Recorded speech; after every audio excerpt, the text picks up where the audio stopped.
माजी पंतप्रधान अटल बिहारी वाजपेयींनंतर पंतप्रधान नरेंद्र मोदी यांनी भाजपला यशाच्या शिखरावर नेलं। मोदी हे मोदी आहेत, दुसरे मोदी होऊ शकत नाही अशा शब्दांमध्ये मोदींचं तोंड भरून कौतुक करतानाच मोदी संध्याकाळला कोणता केक कापतात हे पाहावं लागेल असा चिमटा शिवसेना नेते संजय राऊत यांनी काढलाय। शिवसेना नेते संजय राऊत यांनी आज माध्यमांशी संवाद साधला। यावेळी पंतप्रधान नरेंद्र मोदी यांना त्यांच्या 71व्या वाढदिवसाच्या त्यांनी शुभेच्छा देतानाच त्यांचं भरभरून कौतुकही केलं। सोनू सूद तो अच्छे हिंदी फिल्म के हमारे बड़े कलाकार हैं। 2 साल पहले तक बीजेपी के ब्रांड एम्बेसडर रहे। हमने उनके ऊपर कोई टिप्पणी की तो हमें कहा जाता था कि सोनू सूद से सीख लीजिए, वो वैसा काम कर। महाविकास आघाड़ी सरकार ने उनसे कुछ सीखना चाहिए, लेकिन मैंने देखा है, मैंने पढ़ा है, मैंने सुना है, सोनू सूद दिल्ली की केजरीवाल गवर्नमेंट का जो एजुकेशन प्रोग्राम है उसके ब्रांड एम्बेसडर बने, बच्चों के लिए, छात्रों के लिए। उसके बाद ये रेड्स वगैरह शुरू हो गया है। अगर ऐसा है तो बहुत गंभीर बात है। क्या इस देश में जो आपके साथ नहीं काम करता है या कोई सोशल वर्क के माध्यम से दूसरे पार्टी या दूसरे संस्था से जुड़ता है तो क्या वो आपका दुश्मन बन जाता है? ठीक है, इनकम टैक्स, अगर किसी ने टैक्स की चोरी की या और कुछ गड़बड़ किया है तो कानून अपना काम करता है, ये मानता हूँ। लेकिन मैं आपको एक फैक्ट बताता हूँ, ये बात भी है। तो आप पहले से कह रहे हैं कि ईडी और सीबीआई सबको एजेंसियां हैं उसको पीछे लगा दिया जाता है। ये पॉलिटिकल इशू है, आपका कहना है कि सोनू सूद को इस वजह से या बाकी? मैंने ऐसा नहीं कहा, मैंने फैक्ट बता दिया। जब तक आपका ब्रांड एम्बेसडर रहा, आज अगर वो किसी का ब्रांड एम्बेसडर दूसरे का बन गया एजुकेशन प्रोग्राम में केजरीवाल सरकार का, तो उसके ऊपर रेट्स लोगों के मन में आ सकता है, शंका है लोगों के, मेरे मन में नहीं, लोगों के मन में शंका है। नरेंद्र मोदी हे एक देशातले महत्त्वाचे मोठे नेते आहेत। अनेक वर्षापासून ते प्रधानमंत्री म्हणून या देशाचं नेतृत्व करतात। त्यांचा संघर्षाचा काळ आम्ही पाहिला। नरेंद्र मोदी यांच्या काळात नक्कीच देशाला एक राजकीय स्थैर्य लाभलं। भारतीय जनता पक्ष हा कायम आघाड्यांचं सरकार बनवून सत्तेवरती येत होता केंद्रामध्ये।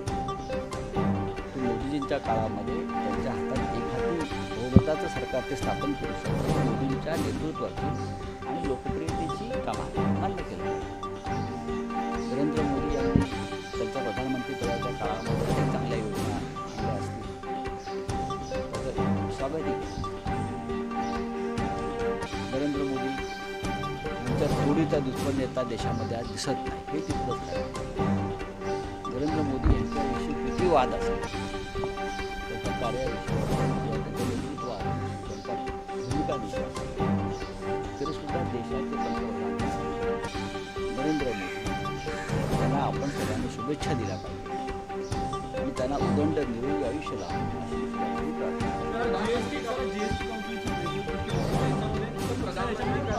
मोदी जी इस देश के बहुत ही लोकप्रिय नेता हैं। भारतीय जनता पार्टी को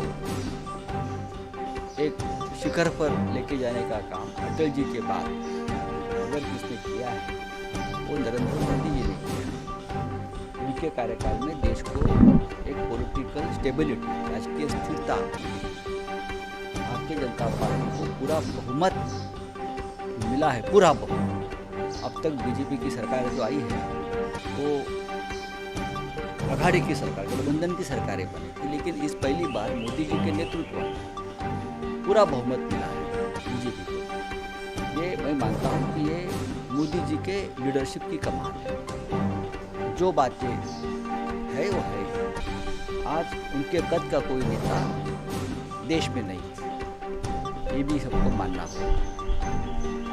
मोदी जी के जो भूमिकाएं हैं या मोदी जी की कार्यपद्धति है उसके बारे में मतभेद हो सकते हैं, लेकिन मोदी जी ये मोदी जी दूसरे मोदी जी नहीं बन सकते।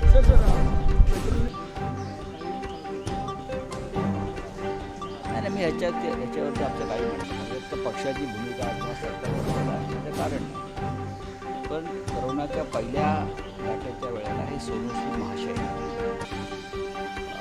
जे प्रवासी मजदूर असतात म्हणजे परराज्यातले जे मजूर जात होते त्यांना अगदी वेगळ्या प्रकारे मदत करत गाड्या बुक करणं, विमानं बुक करणं, त्याला संपूर्ण मदत करणं, त्यांची तिकिटे करणं, ते खूप वाद झाला त्याच्यावरती. त्यावेळेला भारतीय जनता पक्ष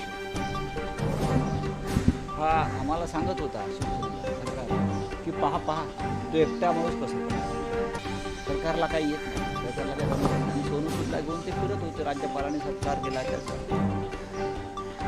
पण जेव्हा आज मला असं समजलं की केजरीवाल सरकारच्या एका शैक्षणिक कार्यक्रमात विद्यार्थ्यांसाठी काही कार्यक्रम त्यांनी ठेवले, त्याचं काम सोनू सूदने घेतल्यावर सोनू सूद हा या सरकारचा, केंद्राच्या आणि भाजपचा दुश्मन झाला. आणि मग हे सगळं अचानक सुरू झालं. अर्थात ज्यांनी कर चुकवला आहे तो किती मोठा असतो त्याच्यावरती कारवाई झाला, पण त्याच्या मागे ही एक पार्श्वभूमी आहे असं माझ्या लक्षात आहे.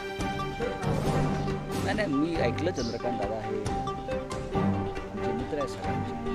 राजकारणात आम्ही एकमेकांवर टीका करत असतो, आमचे मित्र आहेत, आमचे त्यांना कायम सदिच्छा आहे. काल मी असं ऐकलं त्यांच्याकडून की मला माजी मंत्री म्हणू नका. त्यांची वेदना आम्ही समजू शकतो. माझी म्हणण्याची वेदना आहे. किती काळ माझी म्हणतो, 2 दिवसामध्ये चित्रपट म्हणजे काय होईल. मी त्यांना निरोप पाठवलेला आहे. तुम्हाला 25 वर्ष किमान माझी म्हणूनच राहा. उद्धवजींच्या नेतृत्वाखाली हे सरकार किमान 25 वर्ष आम्ही चालू. त्याच्यामुळे तुम्ही मनाची तयारी करा. तुम्हाला 25 वर्ष माझी म्हणून राहावं लागेल. आणि त्याने जर स्वप्न काय पाहत असेल की माझं आता पाठीमागचं माझी हे जाईल, तर अजून या देशामध्ये माझी स्वप्न बघण्यावर कोणताही टॅक्स लागलेला नाही, तो GST लावलेला नाही. दुसरं असंही मला कोणीतरी सांगितलं, चंद्रकांत दादा पाटील यांची राज्यपाल म्हणून नागालँडच्या राज्यात, नागालँड नावाचे एक राज्य आहे, तर त्यांना विचारणा केली आहे की आप नागालँड के राज्यपाल बनने जा रहे हो. कदाचित म्हणून बोलले आहे मला माझी म्हणून नका. तर नागालँडचे राज्यपाल म्हणून ते चालले असं माझ्या कानावर आलं. माझ्या त्यांना शुभेच्छा. चंद्रकांत दादा पाटिल हमारे मित्र हैं, हम हमेशा उनको शुभकामनाएं. हमारे हैं राजनीतिक मतभेद हो सकते हैं, हमारे पुराने साथी हैं, पुराने मित्र हैं. कल उनकी एक बात सुन रहा था कि कहा वो कहते थे पत्रकारों से कि मुझे पूर्व मंत्री, माजी मंत्री मत गए, 2-3 दिन में चमत्कार होने वाला है. मैं भी उस चमत्कार के बारे में जब सोचा तो मुझे लगा कुछ ना कुछ चंद्रकांत दादा कर सकते. वो चमत्कारी अवतारी पुरुष, युग पुरुष. लेकिन मैंने उनको एक संदेश भी भेजा है कि कम से कम 25 साल आने वाले 25 साल आप पूर्व मंत्री के तौर पर ही रहना पड़ेगा, क्योंकि उद्धव जी के नेतृत्व में सरकार बनी रहेगी. दूसरी बात है कि मुझे किसी ने बताया, उनके लोगों ने, चंद्रकांत दादा नागालैंड के राज्यपाल बनने जा रहे हैं.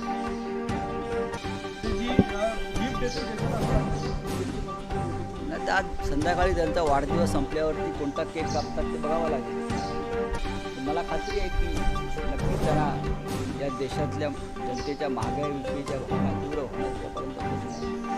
ठीक आहे.